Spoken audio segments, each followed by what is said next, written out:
wish that we could be in person. These are effective, but I find that I'm getting tired of talking to the screen. I don't know about you guys, but I would much rather be in person. Maybe sometime in the not too distant future, I can come back out there. I was there not too long ago and really enjoyed my time with you folks. We do these sessions, folks, not to beat you up, not to make you miserable, to try to help, to try to give you some assistance when it comes to freedom of information. As we go forward, feel free to, first of all, if you want to turn your cameras on, that's fine. But if you have a question, don't hesitate. Don't feel as if you have to wait. I may say something, you may say, hey, wait a minute, that doesn't jive with what I thought or how we do it on our board. Just unmute and fire away. And sometimes the questions that get asked as we're moving forward lead to a much better discussion than if we don't. So always feel free to jump right in. As I said, we do these sessions. I usually do about 100 of them a year around the state. Last year was cut back a little bit, but surprisingly not too terribly, because I finally learned how to use this. I didn't, before a year ago, I had no idea what a Zoom was. I thought that was for a car going fast down the street. I had no idea what it was. I guess we're all more alerted now when it comes to some of this technology. I should tell you before we start that I'm not an attorney. This is not a legal presentation. This is teaching. I've been doing this for 20 years now at the FOI Commission, and it's not meant to be an order or a command. It's to try to guide you, to try to help, based on some of the experiences that I've had, some of the things I've seen our commission do, and based on my experience along the way. Those of you who are board members, I also would share with you the fact that I am also a volunteer in my town. I was on one board for 10 years, chairman for the last 5 of those 10 years, got off for a while, then was on a board of selectmen for a couple of years, and now I'm back on another board. I guess a glutton for punishment, or no good deed goes unpunished. But those of you who are volunteers, a lot of times when I do these workshops, people say, hey, wait a minute, Tom, you don't understand. We're volunteers. We didn't sign up for this. We signed up to help our town, to try to do good things for our town. We didn't sign up for all this FOI stuff. Well, you didn't, but in a way you did, because it's the law in the state of Connecticut, and it goes with the territory. So the more that you know, the better equipped you are to handle FOI issues, situations, the better off you'll be. I mentioned it's the law. This law is 46 years old this year. It was Ella Grasso's brainchild when she ran for governor for the first time. And when you do the math, 46 years ago puts us right smack in the middle of Watergate. And you had a country that was in turmoil, a country that was beside itself with constitutional issues, many of which occurred because too much business was being conducted behind closed doors, too much secretive government. And Ella Grasso was in Congress when Watergate kind of exploded all around us, contemplating this run for governor in 1974. And she said, one of the things we're going to do if I run and if I win will be to create some sort of an open government law, a law that makes sure that this sort of thing that I'm seeing all around me in Washington does not happen in Connecticut. And as you know, if you've been around Connecticut long enough, she ran and won. And one of the first things she did in 1974 was put forward this concept for an open government law. And she put it forward with great flourish. And she said, this is so important to our state. I think we need to do it now. And I think it's so important that I will see to it that this law is approved unanimously by our legislature. I want you to ponder that for a second. Have you ever watched the legislature? Have you ever seen them in action? Can you imagine guaranteeing a unanimous vote on this law or on any law? Well, she guaranteed it, and I'm here to tell you that she got it. I've seen an actual recording of the vote. There wasn't a single no vote in the House, not a single no vote in the Senate. This law passed unanimously. Now, other than being interesting, it also sort of gives us some insight as to why we have these discussions on a regular basis around Connecticut. To get to the point where everybody voted yes, you can imagine the negotiation that went on. You can imagine the back and forth, well, I like this and I don't like that, and this language doesn't sound right. You can imagine how much of that there was. And to the extent that they got everybody on board, they also perhaps had to leave some of the language somewhat vague. Have any of you ever tried to read the Freedom of Information Act or checked it out? Sometimes you're reading it and you say, wait a minute, that doesn't make sense. It's about open government, but this seems to say, no, that's a record we don't give out, or that's a meeting that should be open and not closed. You get very confused. And that's because there's a lot of gray area in this law. And what the legislators did back in 1975 was leave certain areas open to interpretation. Yes, it's a law that's about open government. It's about access to government, and it's about making sure that people have access to their governmental entities. But sometimes when you get into the nitty gritty, when you try to read it, it's left up to you to decide, okay, should we be in executive session? Shouldn't we? Is this a record we should share or shouldn't we? And you have to make a decision. And one of the reasons that we have these discussions is so that you're better equipped to make those kinds of decisions. And you make the call and you say, okay, we believe it's proper to be in executive session right now. You take it, you go in. Somebody on the other side of the issue disagrees. They say they did it improperly, they shouldn't have done it, or they didn't notice that meeting properly. Well, that's one of the things this law did, was it created a situation where people can disagree with the decision that you've made, and they can file a complaint with the Freedom of Information Commission. This commission was established as part of this law to be the adjudicators, to break the tie. So that if somebody believes that he or she has been denied the access that this law guarantees them, they can file a complaint with the FOI Commission. And the commission ultimately has the final word, unless of course you wanted to appeal a commission decision, and you can take a commission decision all the way to the Supreme Court, which sort of gives you another piece of insight as to how fluid this law can be. I've seen situations where an agency makes a decision, somebody files a complaint. Our commission says, agency, you were wrong. Agency appeals to Superior Court, court overturns the FOI Commission decision. We don't like that decision, we bring it to the appellate court. You get the idea, it can go back and forth. So many of these things are not necessarily black and white.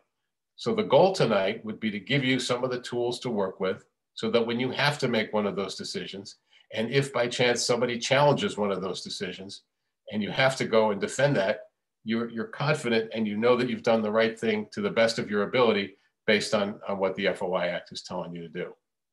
Now, it's called freedom of information, but it's not really about free information. It's about access to two basic things: access to public meetings, access to public records.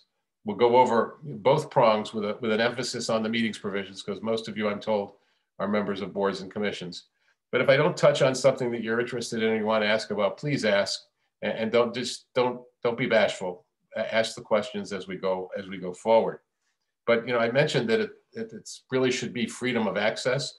But one of the fundamental things that I share with people is that a lot of folks don't know that.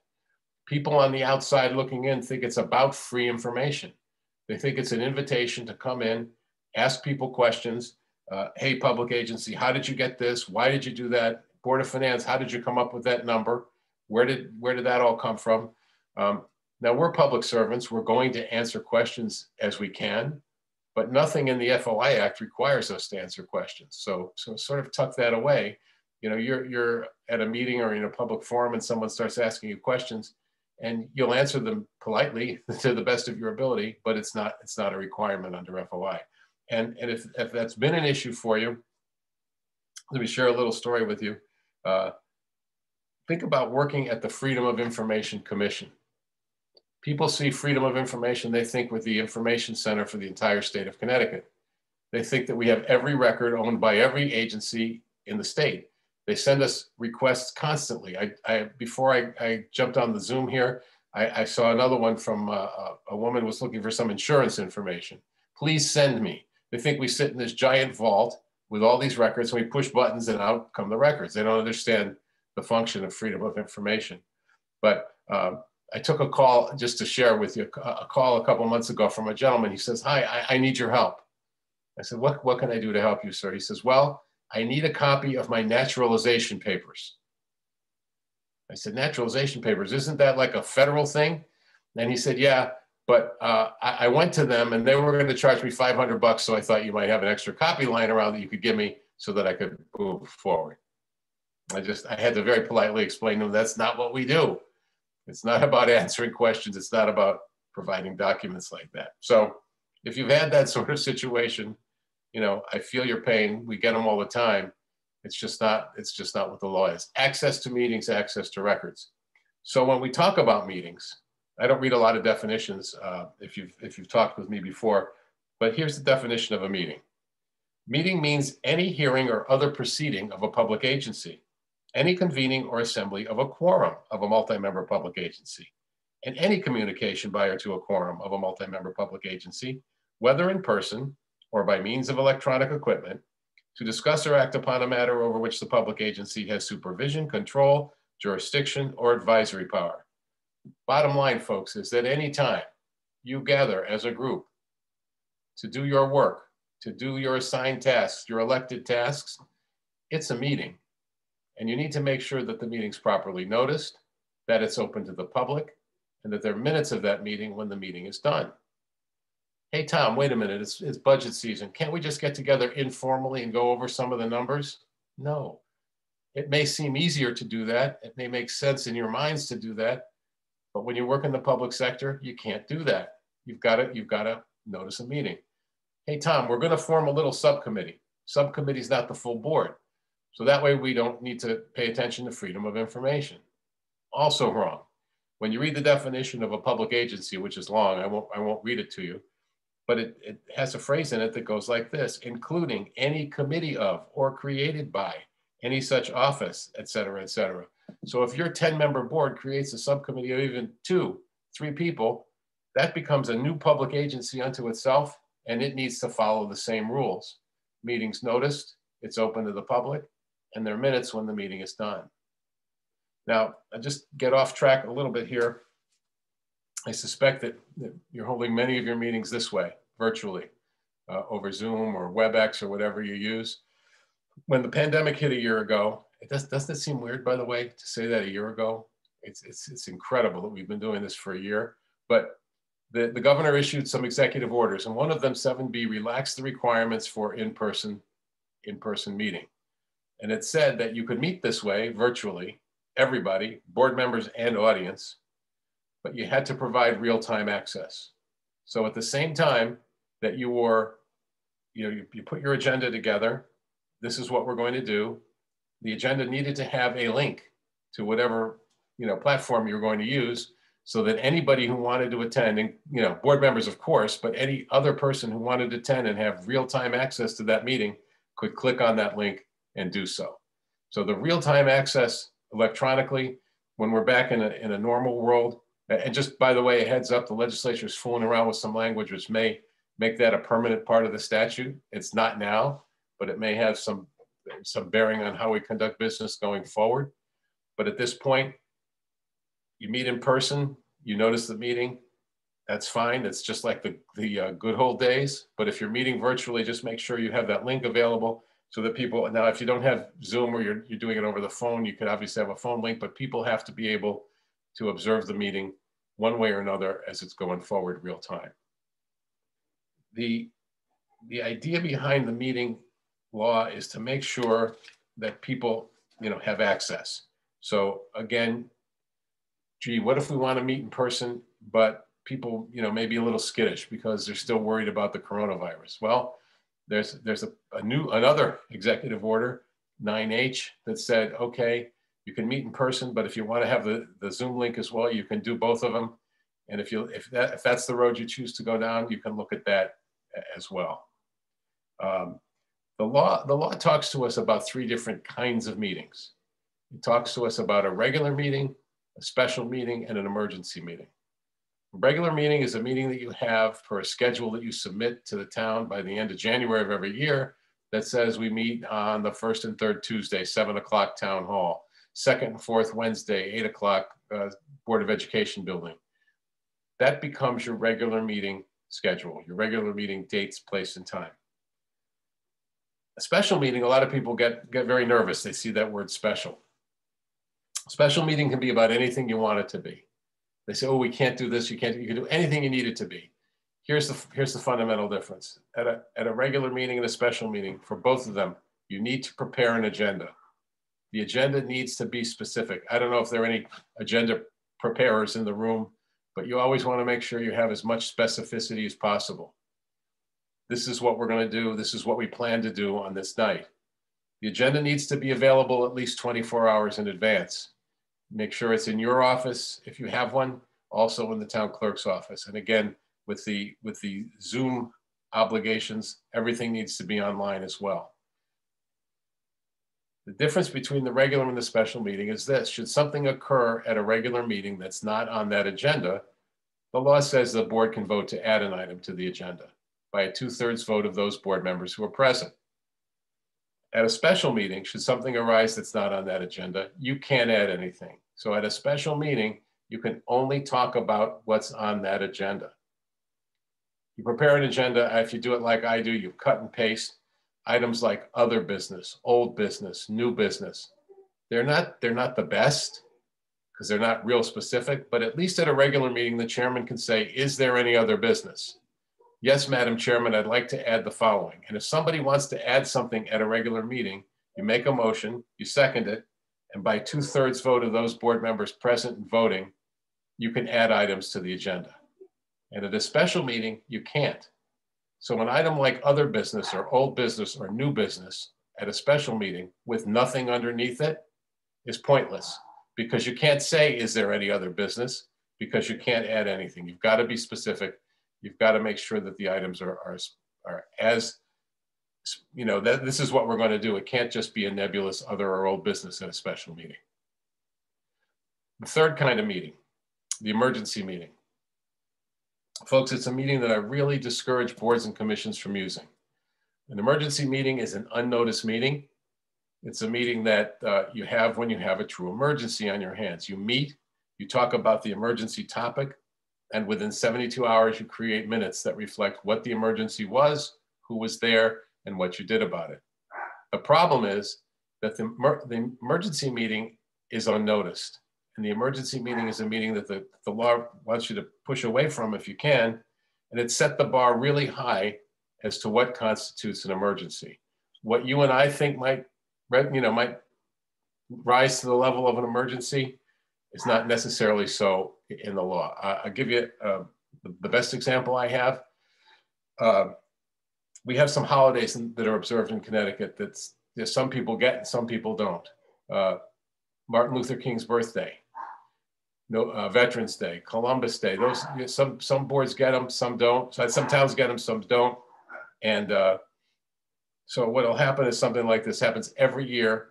Tuesday after Martin Luther King's birthday, someone will call me up. They say, Tom, I've got a problem. I'll say, what's the problem? And they'll say, our regular meeting is tonight, Tuesday night. I always make sure that agenda is available at least 24 hours in advance. I bring it to town hall, and I forgot town hall was closed yesterday. So I brought it in this morning. Is that okay? Well, it's not okay. It's not 24 hours. That 24-hour rule is pretty strict. And so I say, no, it's not. You really shouldn't have the meeting. They say, oh, well, you got too much to do. And I get that. I understand that. So we're going to make it an emergency. And my response is, you really shouldn't do that because, oops, I forgot is not an emergency. And people say, well, what's the consequence? What could happen? In many cases, it would be someone filing a complaint and saying they held an emergency meeting, it wasn't proper. But folks, I've seen situations where emergency meetings have been overturned, and the FOI Commission has ordered everything that happened at that meeting to be declared null and void, forcing the board to go all the way back and start over again. And in the interim, the makeup of the board had changed, and what they had voted on wouldn't happen. If you get the idea, it could be a real problem. Try to avoid the emergency meeting if you can. Again, it's unnoticed. It creates suspicion. I know, people, we're human beings, so what are they doing? What are they hiding? But beyond that, if you get a challenge, the bar is so high, you want to just make really sure that you've got a true emergency. A lot of times people say, well, gee, what would be a real emergency? And I say, it's not defined. Of course, they don't give us any real specificity. But think in terms of keeping people safe, in terms of keeping people out of harm's way. One of the boards I was on is the Board of Education. We had a winter a few years back where it seemed like we got 3 feet of snow every 5 minutes. And the snow was piling up on the roofs, and people were hiring folks to, professionally to go up and get the snow off the roof. And one of the school buildings, we looked up and we said, uh-oh. And there was way too much snow. The roof wasn't going to support it. So we had to meet that morning, allocate some money, and get somebody up on the roof to take get the snow off so that the kids could go to school. That's the kind of thing that the emergency meeting envisions. So be careful when you use that, and make sure that you understand that that bar is really high. Your meetings have to be open to the public. You'll hear me stress that, and you want to make sure that anybody has the right to attend.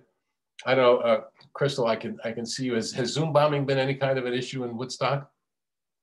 No, you're lucky. That was an issue that came up almost as soon as this executive order went into place. People said, hey, look, we're holding these meetings, but we're getting these crazy people, jumping onto the meetings, linking in, and some of it was funny, but some of it was not so funny. Racial epithets, vulgar language, making it difficult for the board to even continue. And that runs afoul, trying to get those people out runs afoul of that open meeting concept. And we sort of talked about it, and our commission believes that if you've taken every step you can, to control the meeting, and you can't, and you want to, boot some of these folks out or find a way to block them from getting in, we think that would be okay under the way the law is written. But if you haven't had that, if you'll give me a minute for a somewhat humorous story, I had one of these workshops Zoom bombed last summer, and I'm talking to a bunch of folks like yourselves, nice people, and all of a sudden the screen goes black, and I hear this loud music, this loud Latin music. And then when the lights come back on, the strippers came parading across the screen. I kid you not. Let's put it this way, they left very little to the imagination. And the poor people who were running the workshop, I jumped in on their link. They were frantically trying to get these people off the screen, and they couldn't do it. So I had a real life first-hand experience with Zoom bombing. Now that would, in the pantheon of that is relatively harmless, but vulgar language and insulting board members and stuff, that's not harmless. And so if you have a situation like that and you need to block those people out, I think we would say that you could do it. One of the things that comes up a lot is public speaking. People say, hey, they wouldn't let me speak, or I couldn't finish my statement, or I wanted to read something and they wouldn't read. Folks, public speaking is a right guaranteed to the people, but only by the board. Nothing in the Freedom of Information Act guarantees anybody the right to participate, only the right to observe, the right to attend, the right to access the meeting. But whether or not an individual in the audience participates is entirely up to you, the board. So if you've got a situation where you want to limit public speaking, public comment to 2 minutes, 3 minutes, or you want to say, we're not going to hear from anybody tonight, or you want to limit it to one topic, all of those things are okay. Now, I'm not telling you that there won't be, political fallout or policy fallout, but from a freedom of information standpoint, how you handle public speaking is entirely up to you. And that's something that also comes into play the way we're doing meetings, at least now during the pandemic. People are sending in, lengthy letters that they say, I demand that you read this, and on the camera and everything. And again, you can ask, but it's not required. The letters, the documents that are sent in are public records, and anybody could, get them with a records request, but there's no requirement that they be read and put into the record. That's up to the board entirely. Okay. So we're talking a lot about making sure the boards operate in public. Make sure you notice the meeting, make sure you open in public, all those things. But there's a couple of ways that boards can operate outside of the public eye. I assume you've all heard of or been in or at least know about an executive session. Now, executive session is a portion of a publicly noticed open meeting. Excuse me one sec. It's not something that sits on an island by itself. I took a call last week. Someone said, well, we got an executive session, so we don't need to do the meeting notice or anything, right? Because it's the only thing we have. No, you still do. Even if the only item you have is an executive session item, you must notice the meeting. You must convene in public. You must make a motion to go into executive session, citing one of the 5 specific reasons. You need to vote to go into executive session. You need a 2/3 vote of those who are present and voting. You go in, you discuss. In an executive session, folks, you can only discuss. Remember that. You cannot vote behind closed doors. So you go into executive session, you have the discussion you're going to have, and then you come out of that executive session and take whatever action you're going to take. The 5 reasons for executive session: a personnel matter, pending claims or pending litigation, a security matter, a property transaction. Let's suppose you are going to build a new firehouse in town, and you establish a firehouse building committee. The firehouse building committee is going around looking at different parcels, and it wants to negotiate, it wants to talk about pricing, and it wants to talk about, I don't know, access roads or wetlands, or all sorts of different things related to the different properties. Well, they could have those discussions behind closed doors. They wouldn't have to tip their hand and reveal where the town is looking to go, negotiate that thing in public. They'd be able to do it privately so that the town's position would be better protected. Now, obviously, when it came time to make the purchase or recommend the purchase, they'd have to vote to do it in public, but otherwise they can do it behind, have the discussions behind closed doors. The 5th reason for an executive session is a little bit broader than the other 4. It allows for the discussion of contents of a document or documents that the board believes are exempt from disclosure. And one of the examples I use to illustrate that would be a bid or an RFP. You're a board, you put out a bid or an RFP for a project, you get 7 or 8 of them, you want to look at them behind closed doors. Well, there's an exemption in the FOI Act that says you're allowed to withhold the content of bids or RFPs until you've actually signed the contract or concluded negotiations and you're moving on. So you put out a project to bid, you get these bids, you want to look at them, you bring them into executive session on the premise that you're talking about documents that you're not sharing with anybody else. You have that discussion behind closed doors, you look at the different bid alternates, the different things like that, and then you come out and vote. Once you sign the contract, by the way, those bids become public, the exemption goes away. But to get to the point where you make the decision, you can have a discussion behind closed doors. Now, another example on that one would be, let's suppose you're a board that needs a written legal opinion from your attorney. You ask the attorney for a written legal opinion, you get it, and you want to look it over as a board. Well, you as a board are the client. So you could go behind closed doors to have that discussion, talking about the legal advice that's been offered to you by the attorney, and then you could come out and take whatever action you need to take. Back to the top for a second, the personnel executive session. If you are a board that is going to have a discussion in that realm, remember, first of all, that you must have more than just executive session personnel on the agenda. It needs to say executive session, discussion of the performance of a town hall employee, discussion of the performance of a police officer, discussion of the performance of a teacher. You need more. Now, you don't necessarily have to name the individual, but the law says that you need more than just executive session personnel. Now, when you're doing a personnel executive session, you also need to make sure that you notify the individual in advance. Your public works director, we're going to be talking about you in an executive session. Could you please, be aware of that? And if that person then comes forward and says, you know what, I would feel better if you had whatever discussion you're going to have in a public setting. I don't want you to go behind closed doors to talk about my situation. And if that person insists on that, you cannot go into executive session. So the person has the right to say, no, I do not want an executive session. I want that done in public. And if that's what he ultimately or she ultimately insists upon, that's what you have to do. Now, where people get confused is they say, okay, no, I don't want it in public, but darn it, you're going to talk about me. I have a right to go into that executive session with you. I need to be there to hear what you say. Well, intuitively, that may make sense, but the law doesn't require that. The law only requires that the person have the right to have that discussion in public. Once that's waived, if the person goes into the executive session, it's entirely up to the board. The board has the right to invite in whomever it wants, to give evidence, to give testimony, to use somebody's expertise, but it's not anything that's required. So, always have that in mind as a board. And also, if you're an employee that's on the flip side of that your right is to demand it be done in public, not a right to enter the executive session. The executive session for pending claims and pending litigation is pretty much what it sounds like. There's a lawsuit, there's a CHRO complaint, there's an FOI complaint. The board wants to discuss its strategy, what it's going to do. you could do that. You could have that discussion and frame it behind closed doors because you wouldn't have to tell, everybody else how you're going to handle the particular situation. That one is also a little broader in that it allows a board or commission to have a conversation about taking legal action. You are the ZBA and you've denied somebody a variance to put up a building and they put it up anyway. That never happens in Woodstock, right?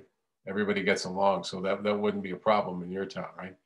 I've seen it all too many times. So anyway, the ZBA wants to take action, wants to make it clear that its decision has weight. So it goes behind closed doors to see what kind of legal action it will take against the person that put up that shed too close to the sight line or something like that. But the other reason for executive session, the security executive session, frankly, is one that never used to come up a whole lot. But in the last 8 or 9 years since Sandy Hook happened in 2012, it's come up way too much. Mostly with boards of education, talking about what kind of action they're going to take to try to keep the kids safe. Talking about resource officers, talking about bulletproof glass, talking about security systems. And the logic behind that kind of a discussion behind closed doors would be that a board wouldn't want, by chance, the wrong person to be sitting in the audience who's going to make that rush on a school, who's going to try to get into a building where he or she shouldn't be. So you could formulate your security strategies behind closed doors. Again, remember, when you're in executive session, do not vote. Make sure that you take all your action in public, that all your votes are recorded in your minutes, precisely who voted for what or for whom. Sometimes people have questions on executive session. Does anybody?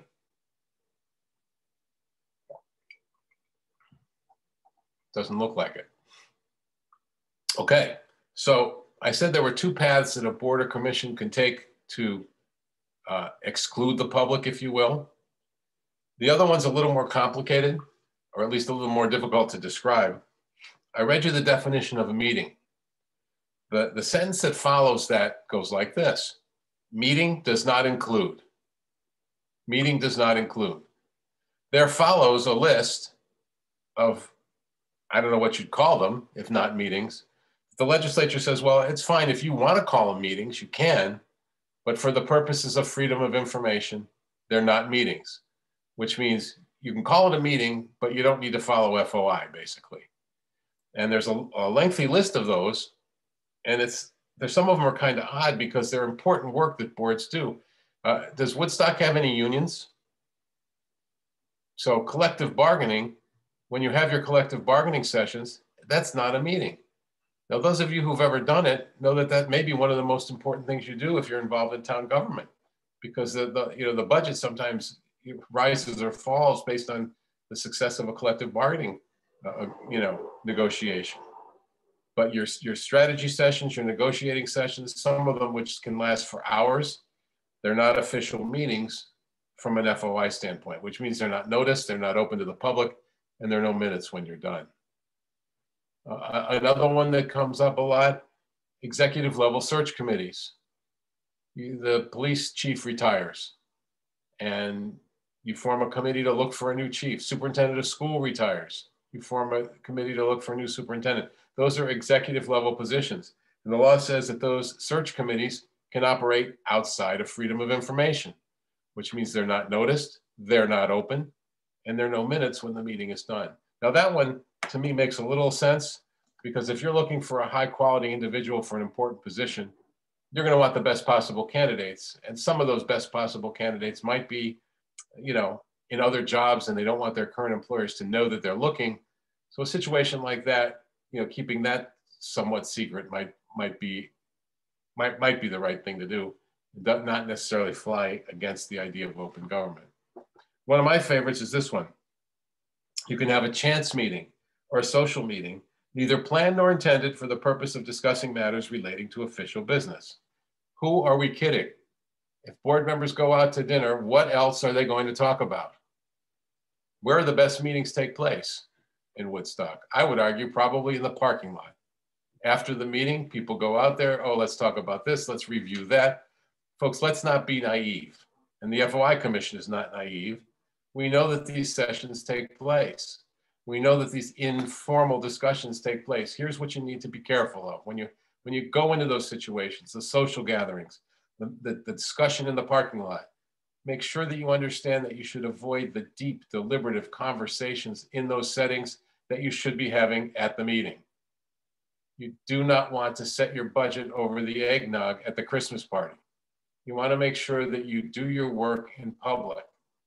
You know, I guarantee you the one time you're not careful, that you go out to dinner with a bunch of members of the same board and you have that heated, passionate discussion over pizza or pasta or something like that, the wrong person sitting in the next booth and files a complaint that you've had an illegal meeting, and the person would be right. Do the bulk of your work in public, and you will not have a problem with, you know, those sort of secret meeting concepts. And along those lines, when I read you the definition, it said whether in person or by means of electronic equipment. Now, the electronic equipment clause is what allows us to meet this way, you know, during the pandemic. That's allowed the boards to be electronically. It also opened it up for the public, but in theory, even before the pandemic, the board could have a Zoom meeting. It's just that somebody would have to be in the main room with a screen for everybody to see all the people on the screen. So electronic equipment would cover that, but it also covers your phone, your laptop, your desktop.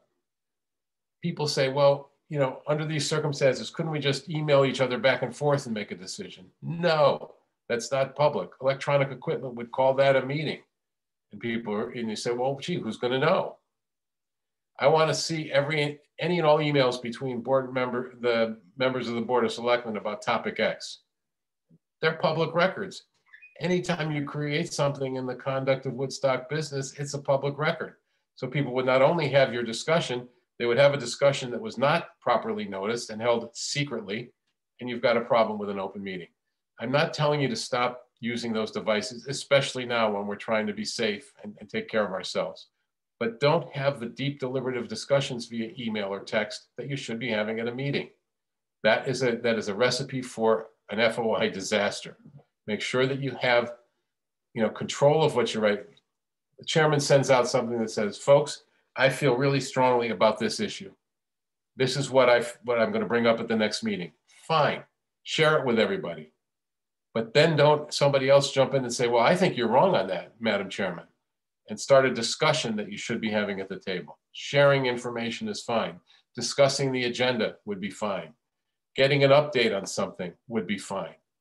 Just avoid those debates that you should be having at the table, and you'll be okay with that on that front. The last thing that we should talk about with meetings is minutes. I suspect there are a few people in the room who are responsible for minutes. My advice on minutes, folks, is this. They need not be the recreation of War and Peace. They are not every word that everybody says. They are not verbatim transcripts. They are not intended to be verbatim transcripts. Minutes, actually, the only requirement for them in the FOI Act is to keep a record of the votes. Who votes for what or for whom? Now, anything beyond that is up to you. You're going to want to create the historical record for Woodstock, obviously, but how much more is entirely in the board's hands? It's not a complete, first he said this, then she said that. You don't need that. You want to make sure that you have a nice, crisp, clear, concise recapitulation of what happened, so that when people pick those minutes up, they understand, okay, this is what the board was thinking, this is what they did. But not at the expense of making the poor secretary crazy by verbatim. And what happens when you do those long minutes and, you know, everybody, I didn't say that. I sound stupid if you put that in there. Let's change that. I didn't use that word. And you get into the weeds and you go on forever with, you know, the specifics of minutes. Again, keep them sharp, keep them concise, you'll be much better off. And remember, minutes need to be available in 7 days. You want to have a copy in your office so that if somebody missed the meeting or wants to see it, they need to be available in 7 days. And now, minutes discussions have come up during the pandemic. They say, well, gee, part of the requirement is that we record these meetings and the Zoom postings and all that stuff. Do we still need to do minutes? The answer is yes. Minutes are still required. The minutes ultimately are your permanent record. When you're recording your meetings and posting those for people to see, the retention schedule on those really isn't much more than 6 months after those minutes are approved. So the recordings are not permanent records, but the minutes are. I think that's all I have on meetings. Does anybody have any questions about anything relating to meetings? Not a one? Unless everybody's asleep, right? No, I'm going to ask you one. Good. Fire away. Can you hear me okay? I do, yep. Okay, so what if in the effort to expedite things, the chair, let's say, I don't know, I'm going to make something up here. Let's say before a formulation of the budget, that the thought is that the Board of Finance chairman and the Board of Education chairman and the Board of Selectmen, the head of the Board of Selectmen, and maybe some business managers should get together to discuss things prior to the meeting of the Board of Finance in order to expedite things. Would you consider that to be an illegal meeting? See, the issue there is that it's not necessarily the meeting of a public agency. It's not one full board. It's sort of the head. So if it's a one-time deal to try to get things going, I would say no. But if they form themselves as a budget, super subcommittee, then that would be a different story.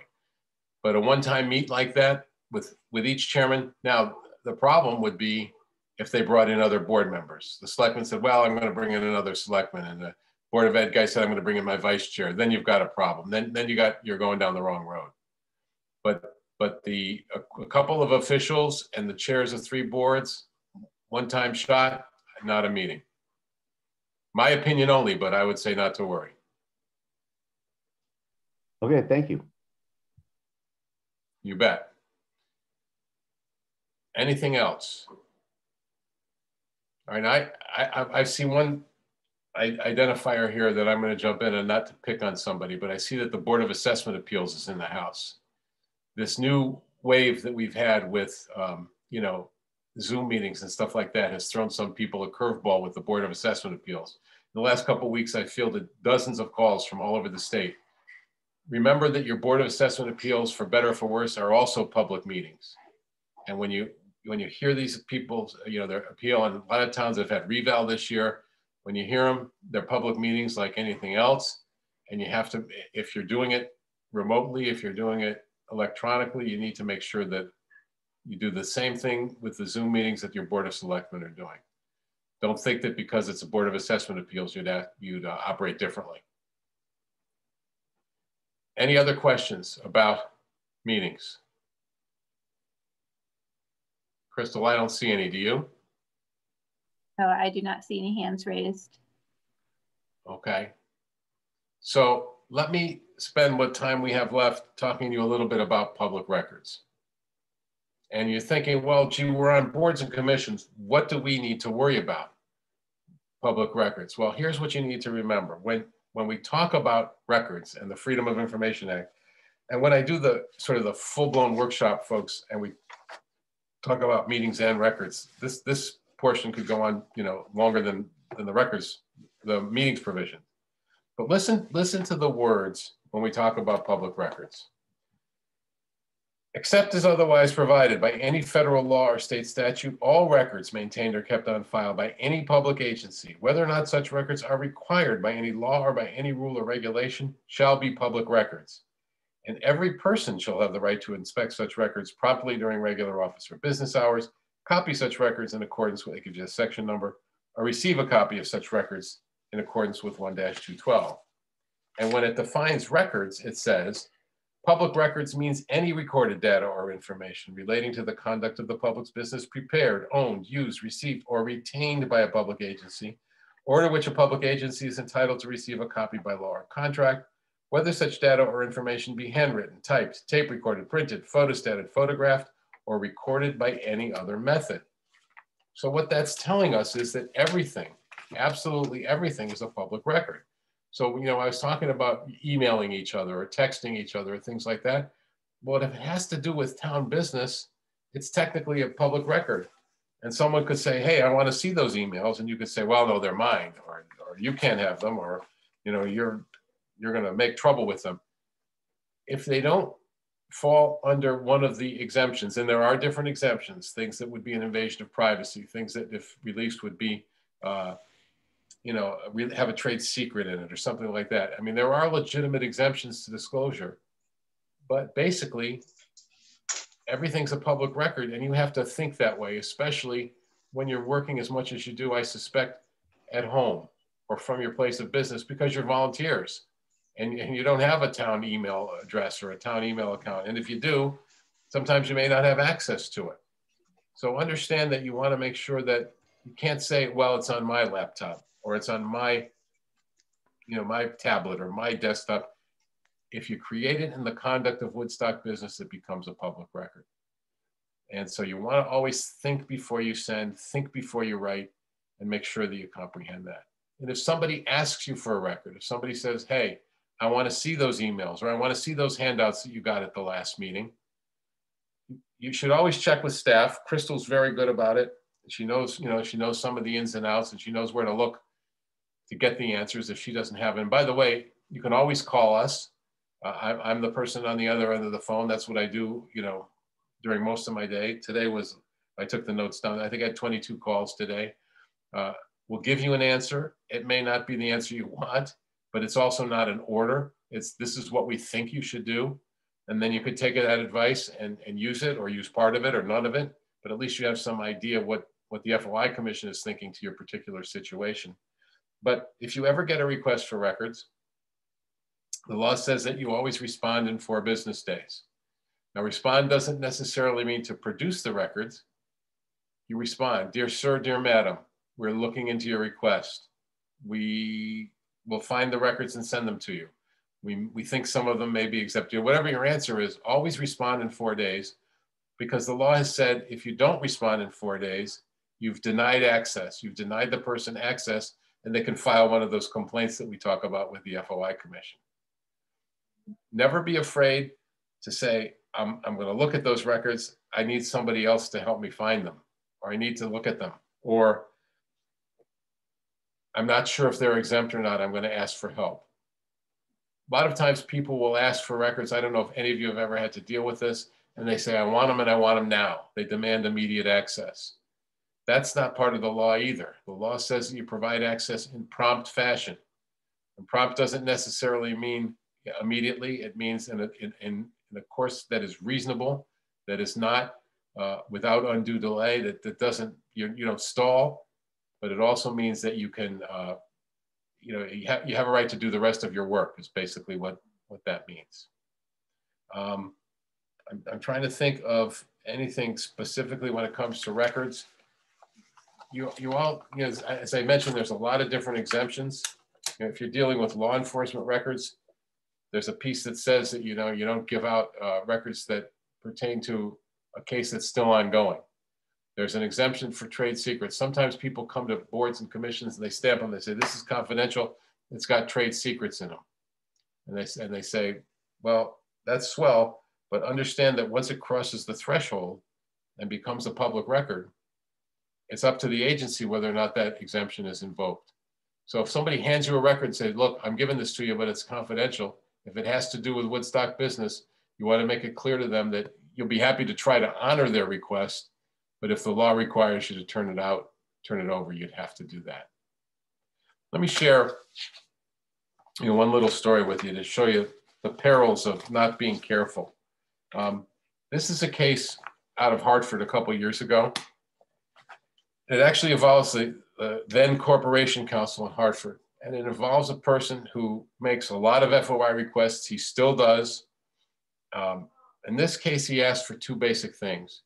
He asked the city of Hartford for a record of bills submitted to the city by a law firm that was doing outside work for the city, and then a record of payment from the city to that law firm. So the Corporation Counsel, remember when I say you need to respond in those 4 business days. And again, I don't know how you're structured. If you have to give it to a staffer to respond, just make sure that response gets done in 4 days. So the response goes like this: I have your FOI request and will coordinate the response. Such documentation as is allowed or required by law will be provided. Okay, so as responses go, that's not bad. You're doing what you're supposed to do. We've got it, we're looking into it. You know, we'll be happy to take care of it. So what's the problem? Well, the problem is that in the process of responding to this individual, whom he does not like, the Corporation Counsel for the City of Hartford accidentally copied the guy on an email that he had written to somebody else about how much he didn't like the guy. Forgetting that everything is a public record. Oops. And well, I'll clean it up, but you'll get the basic idea. Now in the hands of the requester, I should have mentioned, by the way, that the requester envisions himself as something of a journalist. He's got a blog, he's got a public access TV thing. He's not a, 24-hour-a-day journalist, but he thinks in those terms. Now in the hands of the requester, from the Corporation Counsel to somebody else, is the following: Carl, so who lit a fire under this? And it's a bad word that starts with an A. If he's involved in litigation, ongoing and or other projects that he hasn't asked about, can I shut him down? So the real response is not, oh, well, thanks for the FOI request. It's, this guy's how do I get rid of him? Well, the guy takes it and he puts it on his blog. He puts it on the public access TV thing. He's got connections. It's in the Current the next morning. It's on WFSB. Hartford looks really bad. So the Corporation Counsel says, gee, maybe I better do something about that. So he writes him a letter and he tries to apologize.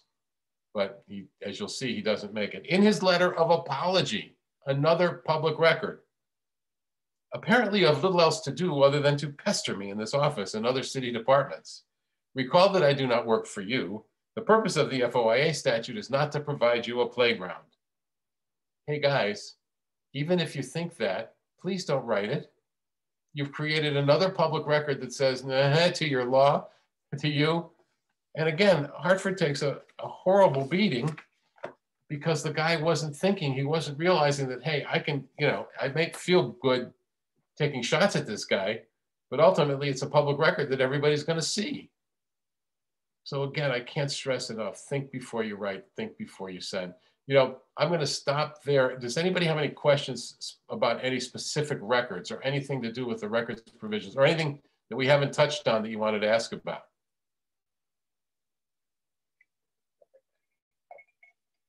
Nothing? Nobody? Okay, well, I'll leave you with one more little anecdote. I took a call a couple weeks ago from a woman. She says, hi, my name is Sean. And I said, hi, Sean, how are you? She said, good. I said, what can I do for you? She said, well, I'm calling you from Georgia. Georgia? Who's calling Connecticut FOI from Georgia? She says, well, yeah, my husband, he's an out-of-state contractor, and he had a contract, he had a job in Connecticut last summer. And I think he had an affair with a state worker. Why is she calling me? Wasn't me.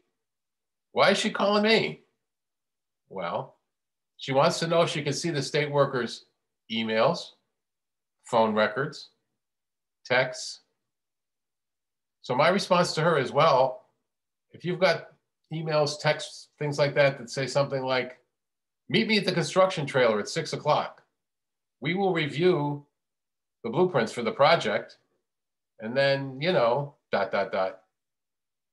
That's a public record. She said, good, it'll help me with my divorce. Again, think before you write, think before you send. Always be cognizant of the fact that if it has to do with Woodstock business, it might wind up, on the Norwich Bulletin someday. So always think about that before you create a record. Again, last call, any questions, any ideas, any thoughts, anything that we didn't touch on that you wanted to ask about, anything that's bothering you. Now, you know what's going to happen, right? We're going to hang up and somebody's going to say, oh, I should have asked. Do not hesitate to pick up the phone and call or send me an email. Crystal will attest that I do call back. I got a quick question. Oh, I got him. Fire away. Go ahead. Is there a cost to provide documents? Did you talk about that? Is there a fee? a fee? If the records are paper, a municipal entity can charge up to 50 cents a page. If the records are electronic, there is no fee. Thank you. Sure. I have a quick question. Yeah. If board or commission members meet, say at Dunkin' Donuts, not that I'm, you can't right now, but to discuss some matter related to the board, what are the implications of that? Again, the implications are that if the wrong person's sitting in the next booth and files a complaint, it could be an illegal meeting.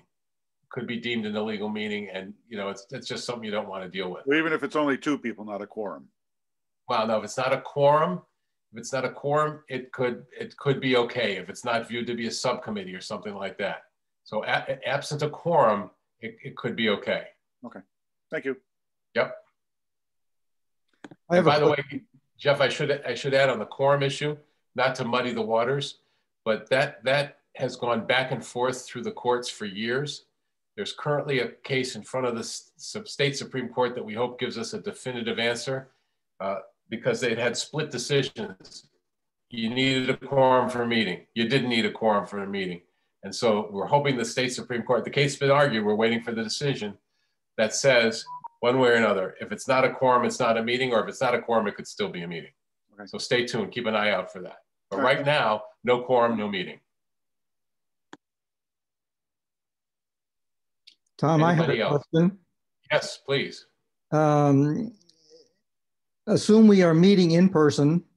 Yep. There's a commission member out of town and wants to participate by phone, and we just conference call them in, but we don't have an open Zoom.